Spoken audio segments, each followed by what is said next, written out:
عليكم ورحمة الله وبركاته. كل سنة وانتم طيبين بمناسبة رمضان.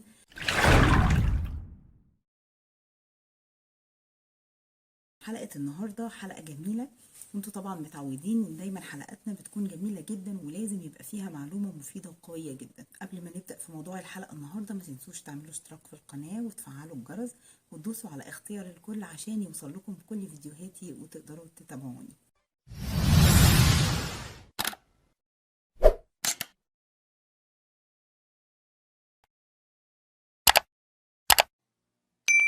في حلقة النهاردة عايزين نعرف ايه سبب اضطرابات الصوت. يعني ايه السبب اللي بيخلي فيه مشكلة في الصوت؟ صوت عالي جدا، صوت فيه خنف، صوت مهموس او واطي جدا جدا. هنعرف ايه الاسباب المتوقعة او المؤدية لاضطرابات الصوت. تابعوا معايا الفيديو للاخر. مبدئيا كده اسباب اضطرابات الصوت هما سببين ما بيخرجوش عنهم ابدا، لا اما اسباب عضوية لا اما اسباب وظيفية. يعني ايه اسباب عضوية؟ أسباب عضوية يعني حاجة في الأعضاء الخاصة بالنطق، زي مثلا إصابات الحنجرة أو العيوب الخلقية في الحنجرة. إصابات الحنجرة اللي جاية بسبب حوادث أو حصلت للحنجرة بسبب أي حادثة تعرض لها الإنسان. وطبعا شلل الأحبال الصوتية، شق سقف الحلق. وطبعا إحنا اتكلمنا على شق سقف الحلق في فيديو عندي في القناة، يا ريت ترجعوا له عشان تعرفوا عنه أكتر وتكتشفوه لو عند طفلكم وانتوا لحد دلوقتي مش واخدين بالكم منه. ايه تاني من الاسباب العضوية؟ هي طبعا الاعاقة السمعية. في سبب برضو قوي جدا ومعروف، وهو الاعاقة العقلية الشديدة. يعني بيكون الطفل مش قادر يتحكم في صوته، لا اما تلاقي صوته واطي جدا جدا، لا اما تلاقي صوته عالي جدا جدا وما بتقدرش تتحكم فيه ان هو يبدأ لا اما يعلي صوته او ان هو يوطي صوته. وفي مشكلة كبيرة جدا من الأسباب العضوية برضو، وهي اختلال الأعصاب المحركة للأحبال الصوتية. يعني سبحان الله، حاجة دقيقة جدا جدا جدا بس تسبب مشكلة كبيرة جدا. هندخل دلوقتي على الأسباب الوظيفية. هو سوء استخدام جهاز الصوت، يعني الشخص المصاب هو اللي مش قادر يستخدم صوته صح، أو بمعنى أصح مش عارف يوظف صوته بسبب طبعا العادات السيئة في استخدام الصوت، أو التوتر الشديد، أو الحالة الانفعالية بتاعة الفرد نفسه. زي مثلا إيه؟ السرعة المفرطة.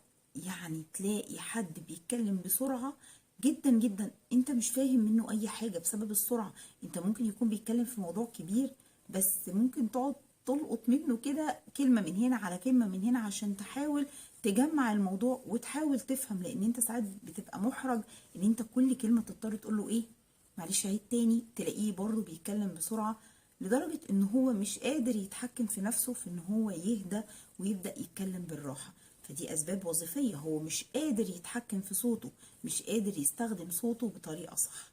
وطبعا زي ما قلنا، مشكلة استخدام مستوى الصوت الغلط، يعني لا إما يبقى صوته واطي قوي وبرضه مش قادر يتحكم في ان هو يعلي صوته، وكمان الصوت العالي جدا اللي هو برضه مش قادر يتحكم في ان هو يوطي صوته. في مشكلة تانية غريبة شوية، وهي الصوت المصاحب بالتوتر الشديد، او ان تلاقيه متوتر في الكلام، في صوت رعشه زي ما بنقول كده، صوته مرعوش شويه وهو بيتكلم، في رعشه كده في صوته، يعني صوت مضطرب، مش بيتكلم وهو مرتاح. وطبعا كل المشاكل اللي انا قلتها لكم دلوقتي طبعا بتاثر يعني تاثير قوي جدا على الحنجره والاحبال الصوتيه.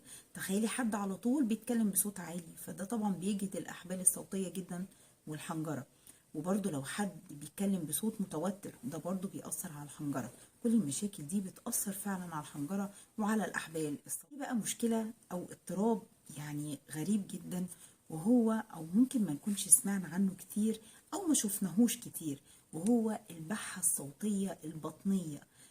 من معناها كده ان تحس ان الفرد اللي قدامك بيتكلم من بطنه، الصوت جاي من بطنه مش جاي من زوره او من الاحبال الصوتيه او من الحنجره. هل ينفع ان احنا نقول المشاكل الصوت او اضطرابات الصوت واسبابها وما نقولش العلاج؟ طبعا لازم نقول العلاج في اخر الحلقه. متشكره جدا على الناس اللي تابعت الفيديو للاخر عشان تعرف علاج اضطرابات الصوت ايه. اول حاجه العلاج الطبي، سواء بقى بالعقاقير اللي هي الادويه يعني، او بالعمليات الجراحيه. يعني لازم اتوجه لطبيب او جراح عشان احل المشكله لو فعلا فيها زي ما قلنا سببها. وطبعا في علاج تاني وهو العلاج النفسي، لان في بعض الحالات بتبقى محتاجه علاج نفسي او طبيب نفسي. ليه؟ زي مثلا اللي بيتكلم وصوته متوتر، او اللي بيتكلم بصوت مهموس وواطي. خلوا بالكم ممكن يكون بسبب عدم ثقة في النفس، فالمشكلة دي بتبقى فعلا محتاجة علاج نفسي. تالت نوع من العلاج هو العلاج السلوكي، وده دورنا احنا كأخصائيين، ان احنا الطفل او الفرد عموما سواء كبير او صغير نبدأ ندربه ان هو يستخدم صوته بطريقة طبيعية. نحطه في مواقف كده اجتماعية، او نحطه في جلسة كده قدامه كروت فيها قصة مطولة وهو يبدأ يحكيها. وكل ما نحس ان هو بدأ يعلي صوته قوي احنا بنعمل كنترول عشان يبدأ مرة على مرة يتعود على طبقة صوت الطبيعية.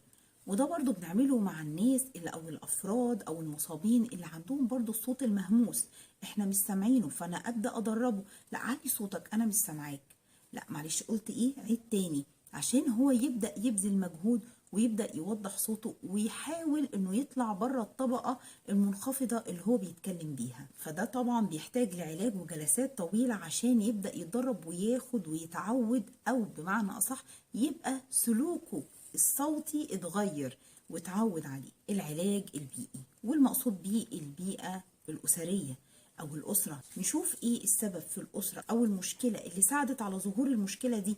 يعني لو الأب طبيعة صوته واطي جدا وهو أصلا نفسه اتحط في مشاكل كبيرة جدا، او ان هو برضو العكس صوته عالي وحطه في مشاكل كبيره بس هو ما راحش يعني يدور على العلاج، او هو ما اهتمش بالموضوع، لكن ابنه لا هو هيتحط تحت تنمر وهيتحط يعني في الجيل الجديد ده لا في ضغط نفسي شديد. فاحنا لازم ننبه اولياء الامور او الاسره عموما ايه المشكله عندكم. لا احنا نحاول كلنا نساعد، لو الاب نفسه يغير من نفسه ويحاول يظهر قدام الفرد او الطفل اللي عنده المشكلة ان هو بيتكلم بصوت عالي او ان هو بيتكلم بصوت واطي، او يعني احنا نحاول نعدل في الاسرة كمان. وبكده تكون حلقتنا انتهت. اتمنى اكون فدتكم فيديو النهاردة. ما تنسوش تعملوا شير للفيديو لكل اصحابكم، عشان احنا هنا يعتبر اسرة بنساعد على نشر الوعي، او ان احنا بنفيد الناس بمعلومات مهمة جدا ممكن يكونوا بيدوروا عليها ومش عارفين يعرفوها منين. اتمنى ان انتوا تشاركوني في العمل ده. ببقى مبسوطة جدا لما قناتي بتكبر والأسرة بتاعتي بتكبر. أشوفكم على خير في الفيديو الجاي بإذن الله، انتظروني.